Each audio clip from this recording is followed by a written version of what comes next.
بسم الله الرحمن الرحيم. الحمد لله رب العالمين والعاقبة للمتقين، وصلى الله وسلم وبارك على عبده ورسوله نبينا محمد وعلى آله وصحبه أجمعين. أما بعد، وعن عابس بن ربيعة قال: رأيت عمر بن الخطاب رضي الله عنه يقبل الحجر يعني الأسود ويقول: إني أعلم أنك حجر ما تنفع ولا تضر، ولولا أني رأيت رسول الله صلى الله عليه وسلم يقبلك ما قبلتك. متفق علیہ.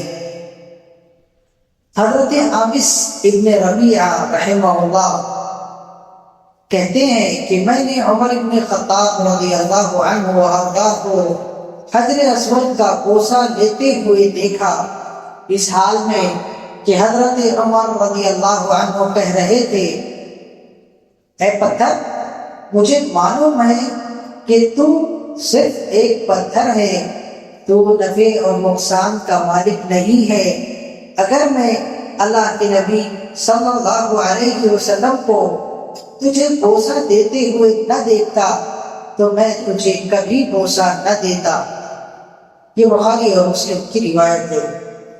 محترم حاضرین، حضرت عمر بن خطاب رضی اللہ عنہ وارضاہ کا یہ عمل ہمیں اس بات کی تعلیم دیتا ہے کہ نفع اور نقصان کی مالک ذات صرف اور صرف اللہ عز و جل کی ہے. کسی دھاگے میں، کسی تعویذ میں، کسی شجر میں، کسی حجر میں، کسی پیر کے پاس، کسی فقیر کے پاس، کسی قبر والے کے پاس اللہ رب العالمین نے نفع اور نقصان کی کوئی طاقت دے نہیں رکھی ہے.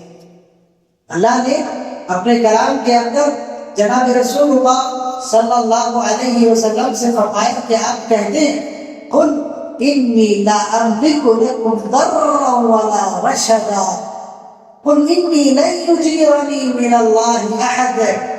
اے نبی صلی اللہ علیہ وسلم، آپ لوگوں سے بتاتے ہیں، لوگوں سے یہ کہتے ہیں کہ میں سید الاولین والآخرین ہوں، لیکن اس کے باوجود میں تمہارے لیے کسی نفع اور نقصان کا مالک نہیں ہوں، بلکہ میں تو اللہ رب العالمین سے اپنے آپ کو بھی بچا نہیں سکتا.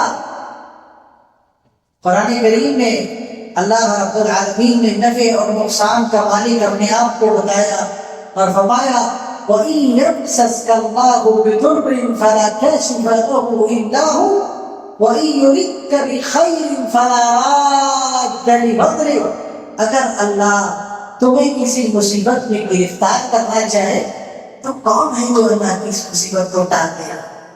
اور اگر اللہ رب العالمین تمہیں خیر پہنچانا چاہے تو دنیا کی کون سی ایسی طاقت ہے جو اس خیر کو تم سے پھیر دے؟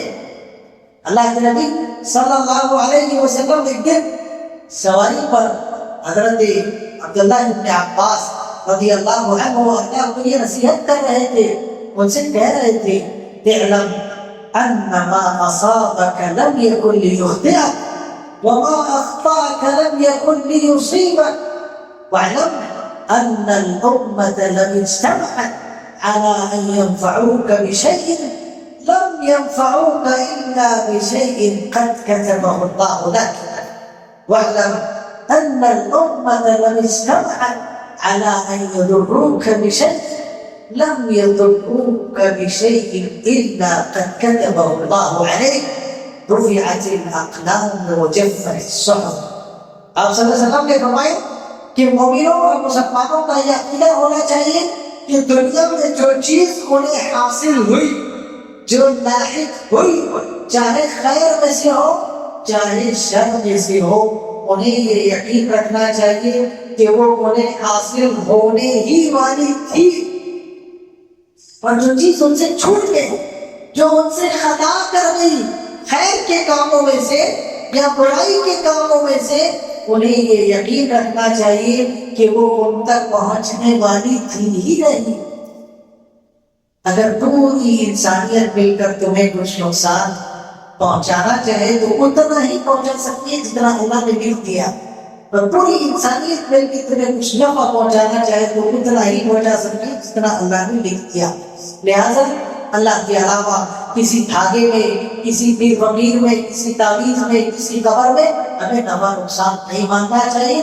کسی انسان کو، کسی وزیر کو، کسی امیر کو، کسی ذمہ دار کو ہمیں روزی رساں، ضرر رساں، تکلیف دینے والا، نفع پہنچانے والا نہیں سمجھنا چاہیے۔ انسان خود اپنے نفع کے لیے محتاج ہے اللہ کا، وہ کیا کسی کو نفع پہنچائے؟ وہ اپنے آپ سے تکلیف کو دور نہیں کر سکتا، وہ دوسروں سے کیا تکلیف دور کرے گا؟ کرنے اور کرنے والی ذات اللہ کی ہے، لہذا اپنا ایمان اور عقیدہ اللہ پر مضبوط رکھنا چاہیے۔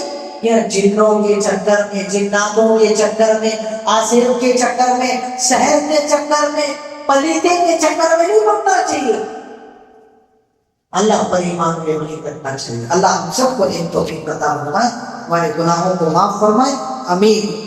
وآخر دعوانا ان الحمد للہ رب العالمین۔ السلام علیکم ورحمۃ اللہ وبرکاتہ۔